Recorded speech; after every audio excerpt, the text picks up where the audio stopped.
साथियों, मेरे चैनल से जुड़ने के लिए सब्सक्राइब बटन को प्रेस कर दीजिए और यदि आप चाहते हैं कि नया वीडियो अपलोड होते ही आपको मैसेज मिल जाए तो बेल आइकन को भी ऑन कर दीजिए। नमस्कार, जय श्री राधे।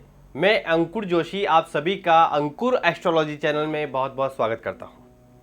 देखिए, कर्क लगन वालों के लिए मई का यह महीना कैसा रहने वाला है, आज हम ये समझेंगे। मेरे प्रिय साथियों, स्क्रीन पर जो आपको कुंडली दिखाई दे रही है, इसमें आप मई माह के शुरुआत में ग्रहों की स्थिति को समझ सकते हैं। देखिए, राहु, बृहस्पति, बुध और सूर्य जो है ये आपकी कुंडली के दशम भाव में है और शुक्र जो है मई माह के प्रारंभ में एकादश भाव में है और मंगल द्वादश भाव में, केतु चतुर्थ भाव में और शनि अष्टम भाव में है। इसके अलावा कब कब ग्रह राशि परिवर्तन कर रहे हैं यह भी आप स्क्रीन पर देख सकते हैं। मेरे प्रिय साथियों, यदि आप बिल्कुल शून्य से ज्योतिष का ज्ञान प्राप्त करना चाहते हैं तो हमारे ऑनलाइन बेस से जुड़कर आप बिल्कुल शून्य से ज्योतिष का ज्ञान प्राप्त कर सकते हैं। समय समय पर हमारे ज्योतिष सीखने के ऑनलाइन बेच चलते रहते हैं। आपके सामने स्क्रीन पर दिए नंबर पर आप व्हाट्सएप करें, अगले बैच की जानकारी आपको प्राप्त हो जाएगी। इसके अलावा यदि आपने अभी तक मेरे चैनल को सब्सक्राइब नहीं किया है तो सब्सक्राइब करके बेल आइकन अवश्य दबा दीजिएगा ताकि जब भी कोई नया एपिसोड अपलोड हो तो आपको मैसेज मिल जाए, आपको नोटिफिकेशन मिल जाए।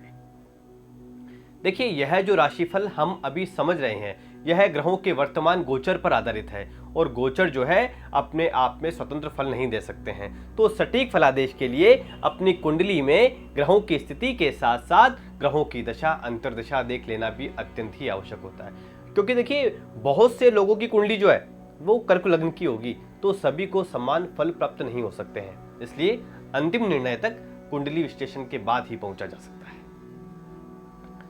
मेरे प्रिय साथियों, अभी देखिए 13 मार्च से ही आप अपने व्यापार में कुछ उतार चढ़ाव वाली स्थितियों से गुजर रहे होंगे, लेकिन 10 मई से ही आपको बहुत हद तक व्यापार में राहत मिलने वाली है और इससे आपके व्यापार में ग्रोथ होगी।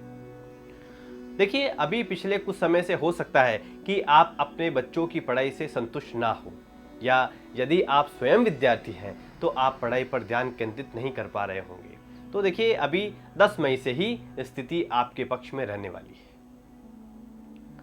मेरे प्रिय साथियों, अभी 22 अप्रैल से ही अप्रैल 2024 के मध्य आपके घर खरीदने के योग भी अच्छे हैं। इसके अलावा यदि आप शेयर बाजार में पैसा निवेश करते हैं तो 10 मई तक पैसा निवेश ना करें, क्योंकि पंचम भाव के स्वामी मंगल जो है इनकी जो स्थिति है ये आपकी कुंडली के द्वादश भाव में है। यह अच्छी बात नहीं है, जिससे आपको नुकसान हो सकता है। तो कम से कम 10 मई तक तो आपको शेयर बाजार में पैसा निवेश नहीं करना है। मेरे प्रिय साथियों, मई महीने के शुरुआती 4 दिन में आप अपने भाई बहनों के साथ समय व्यतीत कर सकते हैं।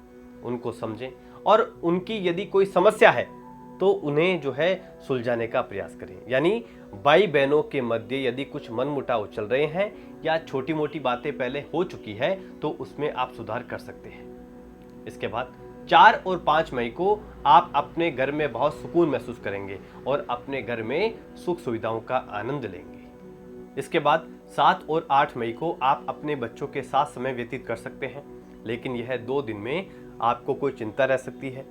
यदि आप शेयर बाजार में पैसा निवेश करते हैं तो इन 2 दिनों में आपको शेयर बाजार में कहीं कोई निवेश नहीं करना है।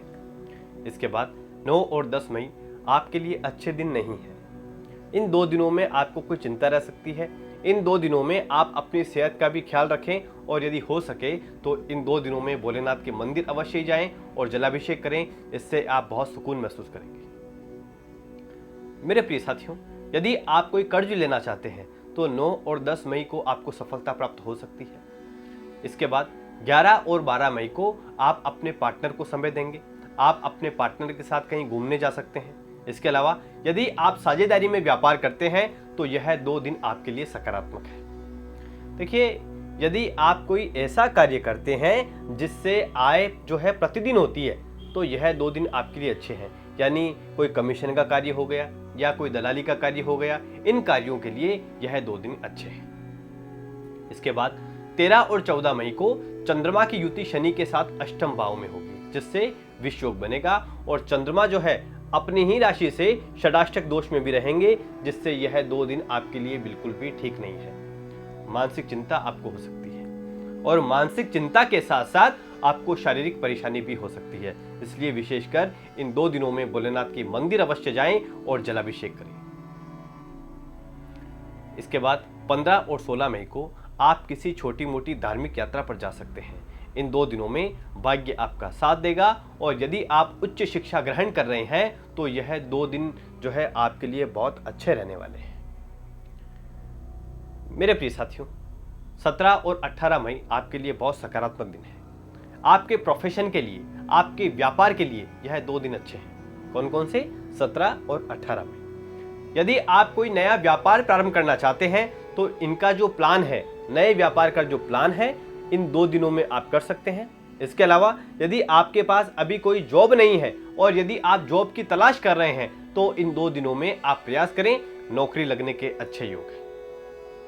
लेकिन देखिए, सबसे महत्वपूर्ण बात यह है कि आपकी कुंडली के दशम भाव में बृहस्पति और राहु की युति है, जिससे गुरु चांडाल दोष बन रहा है। तो आप अपने कर्म क्षेत्र पर यानी अपने ऑफिस में कोई भी ऐसा कार्य ना करें जो ऑफिस के नियमों के खिलाफ हो, अन्यथा आपको समस्या हो सकती है। इसके बाद 20 और 21 मई को आप अपने मित्रों के साथ कहीं पार्टी कर सकते हैं, लेकिन पार्टी में इस बात का आप ख्याल रखें कि किसी भी प्रकार का नशा ना करें और सात्विक भोजन ही ग्रहण करें। देखिए, यदि आप शेयर बाजार में पैसा निवेश करते हैं तो यह 2 दिन आपके लिए अच्छे साबित हो सकते हैं। कौन कौन से?